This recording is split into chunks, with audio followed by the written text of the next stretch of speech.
સિંદૂર બારૂદ બની જાય તો પરિણામ શું આવે તે દુનિયાએ જોઈ લીધું.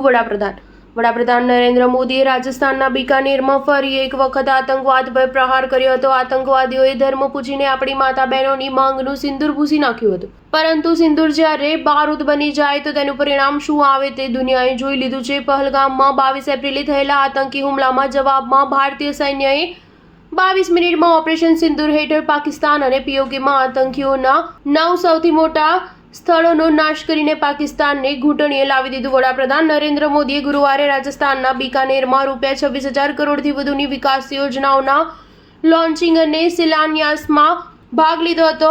પીએમ મોદીએ સવારે કરણી માતા મંદિરે દર્શન કર્યા અને અમૃત ભારત સ્ટેશન યોજના હેઠળ દેશના 18 રાજ્યોના 86 જિલ્લામાં બનેલા 103 રેલવે સ્ટેશનનું વર્ચ્યુઅલ ઉદ્ઘાટન કર્યું હતું.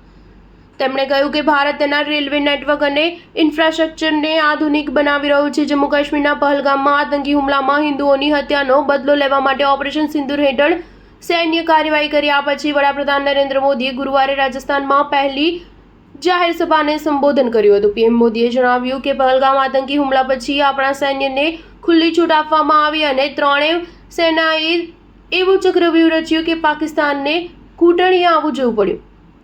તેમણે ઉમેર્યું કે ઓપરેશન સિંદૂરે આતંકવાદ સામે લડવા માટેના 3 નિયમ નક્કી કરી દીધા છે. પહેલો, ભારતમાં કોઈ આતંકી હુમલો કરશે તો તેને ઉગ્ર અને આકરો જવાબ અપાશે. તેને દેશ વિરુદ્ધ યુદ્ધ માનવામાં આવશે અને જવાબ આપવાનો સમય ભારતીય સેના નક્કી કરશે. બીજો, ભારત પરમાણુ ધમકીથી નહીં ડરે.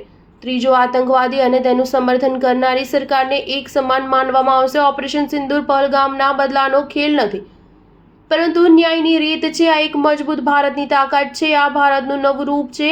પહેલા દુશ્મનના ઘરમાં ઘૂસીને હુમલા કરતું હતું, હવે આપણે સીધા છાતી પર પ્રહાર કર્યો છે. સ્ટાર ન્યૂઝ 7 હંમેશા સચ્ચાઈની સાથે.